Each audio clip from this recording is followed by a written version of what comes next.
It's too early. It's too early for us to be talking about who wins the Stanley Cup in 2020. Let's do it anyways.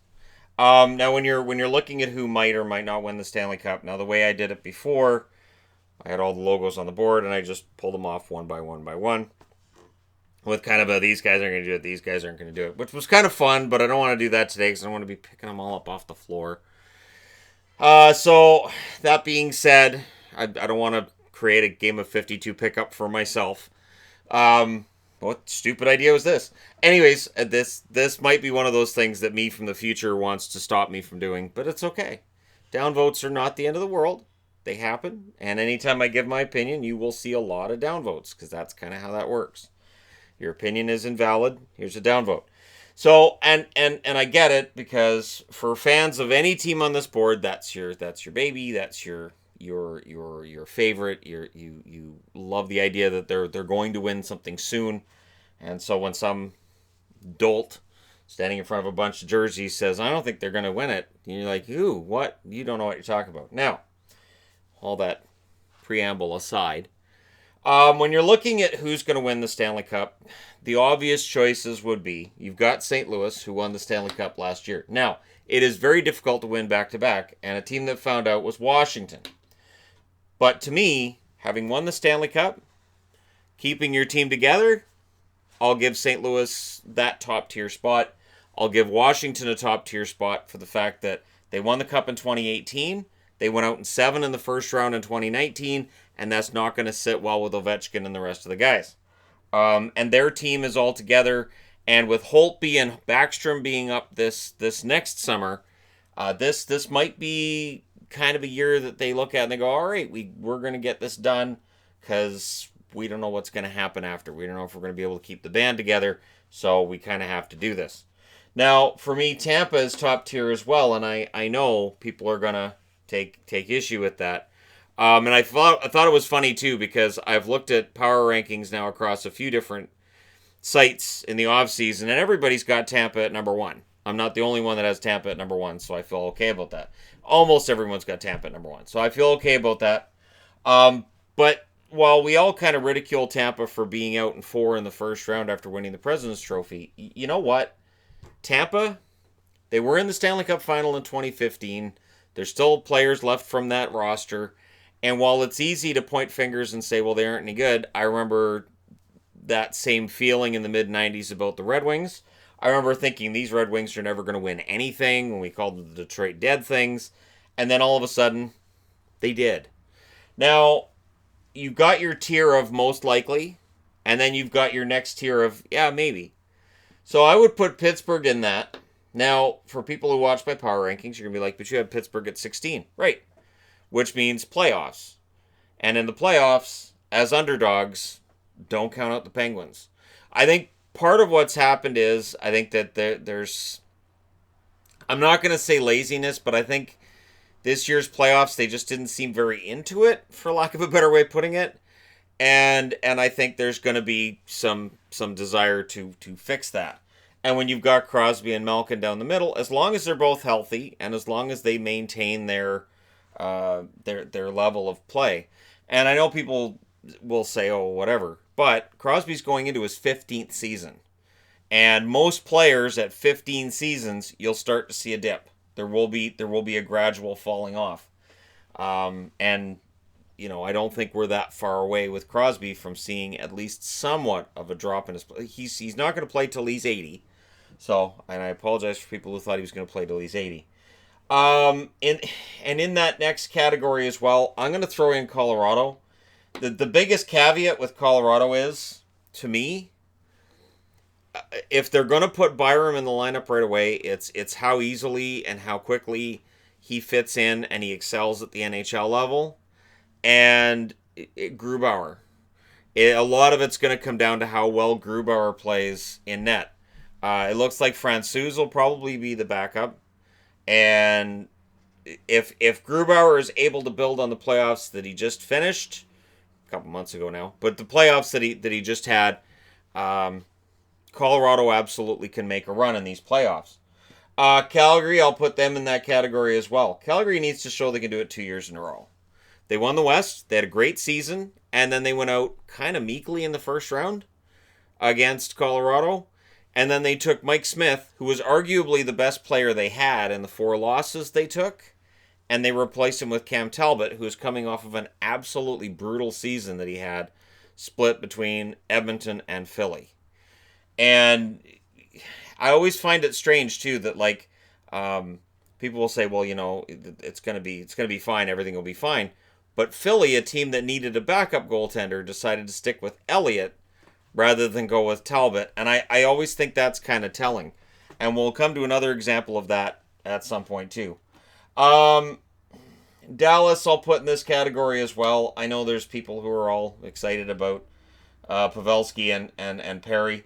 I'm happy about Pavelski. Again, I don't expect him to score 38 with Dallas. Perry, he's sort of there. I don't put Perry.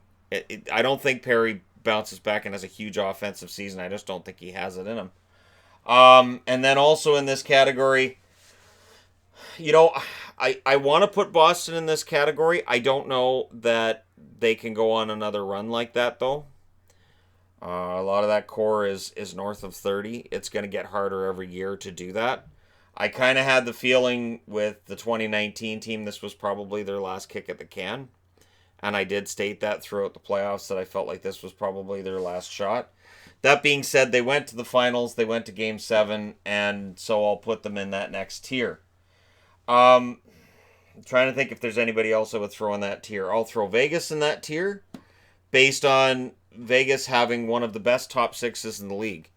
It's almost stealthy the way that they took that top line, which was Marchessault and Carlson and Smith, and then they put a top line ahead of it. So you've got Stastny, Pacioretty, and Stone. And so now you've got, like I said, in a stealthy manner, they've now built one of the best top 6s in the league. Now, where it ranks with other teams, not really important. It is just a very solid top 6. If Pacioretty scores 30, look out. If this team stays healthy, look out. I have some concerns about Fleury being overworked. I have concerns about their blue line. But in general, Vegas is still in that category for me. And this is where it gets tricky. Yeah, this is definitely where it gets tricky. So I'm going to make some more room here. And we're going to come back to that. So we've got most likely second, and then the maybe pile, and then the no. So maybes and then no. Might be easier to take out the no's, but I don't really have the room on the board to do that. So the maybes, Winnipeg. Winnipeg's lost a lot. They have in this offseason. And this is where, people get touchy and they'll say, well, it doesn't matter. They've got all these guys in the minors and they've got these guys and they've got these rookies. Yeah, and traditionally when teams do that, they regress in the regular season standings. And it's more difficult for them to move their way through to win a Stanley Cup. I think Winnipeg has definitely taken a step back in the offseason. And I think the cap... And I don't know if I put any of this on Chevy, because honestly, the big name restricted free agents basically all stayed unsigned with the exception of Matthews and Meyer. And Meyer, it was kind of last minute. And if you look at Meyer's contract, San Jose's paying a lot of money 4 years from now to keep him. They have to pay $10 million as a qualifying offer to keep him 4 years from now. So, we can look at Winnipeg and say, oh, they haven't got anything done yet. But again, it's a tough spot Cheveldayoff has been in, and we knew all season this was going to end up happening. It's still tough to watch, though. In the maybes, Nashville. And I took a lot of flack for not having Pekka Rinne in the top 10. And I know Nashville fans not happy. A lot of people not happy. I think Pekka Rinne is starting that downward trend as in goal. He had an up and down season. I know the stats by the end of the year were good. The postseason was brutal. And I think what made it worse was Dallas is a team that couldn't score last year. And at times in that series against Nashville, they made it look easy. And it was just some brutal net minding that went on there for Rinne. And that's 2 years in a row that's happened. Happened against Winnipeg in 2018, and now it happened against Dallas in 2019. So there's definitely a pattern there, and it's a worrying one. and it's a worrying one for the team. Now, while Duchesne being added is great, I do look at Nashville and think they're kind of in the maybe pile, but I think they're slipping further away from the Stanley Cup. We'll see, right? The Islanders as well I'd put in the maybe pile because Barry Trotz. Barry Trotz and some excellent goaltending coaching. So you look at Varlamov and you can say, well, Varlamov is a downgrade from Leonard. But last summer, were we talking about Leonard as a huge upgrade over Halak? No. No. Did Halak have a good year that year? No. So, Halak goes to Boston, has a good season. Leonard goes to the Islanders, has an amazing season, and the Islanders goaltending turns it around. So I don't expect to see Varlamov's numbers below, I would say, 920 for a save percentage. I'd be surprised if he's in the 913, 912 range. And even then, that would be an upgrade over how he played in Colorado last year. So for me, the Islanders are in the maybe pile. Now, Toronto goes here. Toronto is a tier above, and I know people don't want to hear it because in Canada you have all the Toronto media. But I'm sorry, Toronto's just a really good team. And their blue line, they've kind of remade it. I think moving out Zaitsev is a good thing. And honestly, if Jake Gardiner does move on, and he still hasn't signed anywhere yet, but if Jake Gardiner does move on from Toronto, I think that's the best for him and for the team, to be completely honest. So to me, Toronto is right up there. And I'm always surprised at how people will go from loving Freddie Anderson and talking about how great he is to he's a bum. He's never going to win anything. I'm not on either of those. And I just think he's a pretty good goaltender. And I don't think he gets all the credit that he probably should for playing behind a defense that, because I've seen Carey Price, look at the defense he played behind, and I'm like, great. And look at the defense Freddie Anderson plays behind, and look at their numbers. They're not dissimilar. But anyways, I digress. In the nose, we'll put the Oilers because they just really haven't upgraded things in the offseason. I'll put the Canucks in the nose because they're Stanley Cup. No. Columbus I'll put as a no because I don't think with the two goaltenders they're rolling with right now, I can't see them going through 4 rounds. Detroit, that's a no. Ottawa's a no. They're both going through rebuilds, so it's highly unlikely. The Kings, I'll put as a no. They struggled offensively last year, so yeah. Ducks, I'll put as a no. They struggled offensively last year as well. Florida, I'll put as a baby, and I think it's funny. I've seen a lot of comments about how myself and other power rankings have Florida pretty high. Do people not understand that the only reason Florida wasn't in the mix for the playoffs is because of goaltending? Basically, that's what it was. But whether it was Reimer or it was Luongo, the goaltending just wasn't there. And whether it was because of injury or just because of inconsistency, those goaltenders didn't shore things up. And it was to the point where by the end of the year, Montembeault was the best of the 3 goaltenders. So, yes, Florida adding Bobrovsky makes a huge difference, and it definitely puts them above the middle of the pack for me. That being said, projecting them to win a Stanley Cup is different than projecting them to make the playoffs. That's why this is different than the power rankings. Power rankings is my way of saying, here's who I think the best teams are probably going to be in the regular season. But when I look and I go, well, which team could win the Stanley Cup? That's a different question entirely. Because some teams are built for regular season and some are built to win Stanley Cups. That's why you have President's Trophy winners and then you have teams that win Stanley Cups. And normally those two lines don't cross. Carolina's in the maybe. I think going from McElhinney to Reimer is a bit of a downgrade. And I know there's the rookie kid will come in. Again, it's possible, but I don't see it being a Stanley Cup winner. Philly, I'll throw in the maybes because Philly is due to come back and win themselves at least into the playoffs. San Jose, I'll honestly put San Jose up here because they still have Carlson and Burns on the blue line, and Jones has to have a bounce back. Martin Jones, absolutely the most miserable season I've ever seen him have. He has to bounce back. Arizona, I'm leaning towards no. I don't want to lean towards no with Arizona because I think if Arizona won the Stanley Cup, I think it would be a very amusing time indeed to be a hockey fan. Because there'd be a lot of people saying, "Are you kidding me? Are you kidding me?" Arizona wins the Stanley Cup, and if they won it over Florida in the final, just yeah, that would be. And I know people can say least watched Stanley Cup ever. It would also be one of the most entertaining, just for hockey fans everywhere losing their minds. And then the conspiracy theories would come out of this is what Bettman always wanted was Arizona and Florida in the final. See, it's the final you didn't know you wanted. The Rangers, won't put them in the no. I'll throw them in that category because they added Panarin. It's possible Lundqvist has a big comeback season. It's possible that Georgiev takes that next step. He's shown flashes of that in his time there. There's a lot of possibilities with the Rangers. A lot has to go right for them to actually win the Stanley Cup. But I'll put them in this category. Buffalo, for me, is still a no.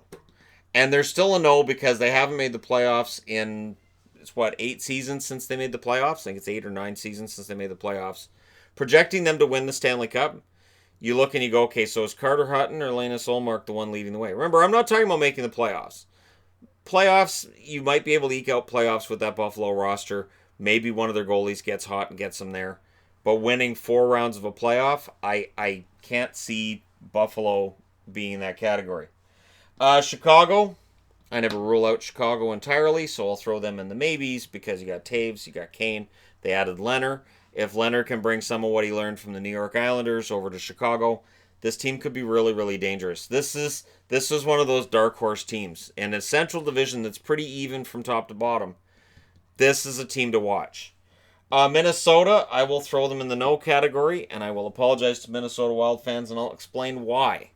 I have Minnesota in the no category because they haven't been out of the first round in a while. Devin Dubnyk, can he get them through 4 rounds? And I'm a Dubnyk defender, but can he get them through 4 rounds? And just in general, I don't see Minnesota as a team that necessarily would win it. New Jersey, yeah, I have them in the no category as well. And it's much the same thing with goaltending. Corey Schneider had a miserable season. I love Schneider. He had a miserable year. And Blackwood had an up and down season for them. Really strong at the beginning. He had back-to-back shutouts. Then it kind of fell off. And then towards the end of the year, he had a couple of really good games. So we can't really project anything out. And again, trying to project a Stanley Cup with that current roster. If they did win it, then Taylor Hall probably sticks around. And Montreal, last but not least, I'll throw them in the maybe. And here's why. They're the one Canadian city that if they won a Stanley Cup, I'd go, yeah, that's right. And it's Montreal again. And there'd be a lot of people who watch this channel and say, again, I've never seen them win a Stanley Cup. I have. And it would not surprise me in the slightest. And not only that, but Carey Price, we can debate whether he's the greatest goaltender in the league or not. But, and I know there's people who think he is. I think he's top 5, as I posted my top 10 goalies. But to me, he is a goaltender that if he gets hot in the playoffs, and if he thinks this is my last great chance for a Stanley Cup, he can do it. He is one of the few goaltenders in the league that I think can really get hot and just drag a team to a Stanley Cup. We've seen Jonathan Quick do it twice with the Kings. I don't think Quick has that run in him now. I don't think his body would hold up over 4 rounds like that now. Binnington kind of proved it. Binnington had some down games during the playoffs. Let's not lie about it. And so Binnington, I don't know. Braden Holtby showed in the 2018 playoffs that he can be the guy. And I know people aren't sold on Vasilevsky, which is fine. So I'll move on from that. But that's where I have them. So your no's, your maybes, potentialies, and like most likely. So these to me are the 3 most likely Stanley Cup champions of the teams on the board. And it's not a surprise. It's your Stanley Cup champs from last year, and your President's Trophy winners. If we're going to go with who I think is most likely to win the Stanley Cup, honestly, I'm leaning towards the Capitals. Because, as I said before, they've won it, They were out in the first round. There's tremendous motivation to get back. They may know this is their last chance with this roster to do it. And guys like Ovechkin aren't getting any younger. Backstrom not getting any younger. They may be able to do what Boston did and make a nice long run to the finals. And Boston's, it kind of felt like that was a last hurrah for them. I'm going to move that back. Sorry. So I'm leaning towards the Capitals. Could any of these get in there? Yes. I think if we're tiering these ones as well in terms of who's most likely, I would not be surprised to see Vegas take a nice long run again. The defense makes me scared. I'm telling you, Toronto, yes, they get overexposed by the media, but they're also a pretty damn good team. And down the middle, you've got Tavares, you've got Matthews. If Matthews can stay healthy this year, and if they can get it together in the playoffs, and if Babcock shows some faith in some of these kids that he doesn't seem to show faith in at the right times during the playoffs, you may get burned, but you know what? That's how they learn. And I hope that Mike Babcock makes different decisions next time around. They should have knocked the Bruins out this year. They should have knocked the Bruins out last year too, and they didn't. And that's the narrative, right? They should have and they didn't. So to me, Toronto is that kind of sleeping giant. I mean, not really. They've had 100 points back-to-back years, right? So they're not really an unknown entity, but I think it's easy to sweep them aside as not a challenge and not a threat when they absolutely are. So there you go. My pick, Capitals. Let me know what you guys think in the comment section below as always. Don't forget to hit like and subscribe if you're browsing your way through. You just happened upon this video. And thanks to Parody, this is much, much more difficult than it would have been, say, 10, 20 years ago. You could make an argument for, I'll say 20 teams on this board you can make an argument for Stanley Cup with. So let me know your thoughts, your pick in the comment section below. Hit like and subscribe. I'll talk to you again soon.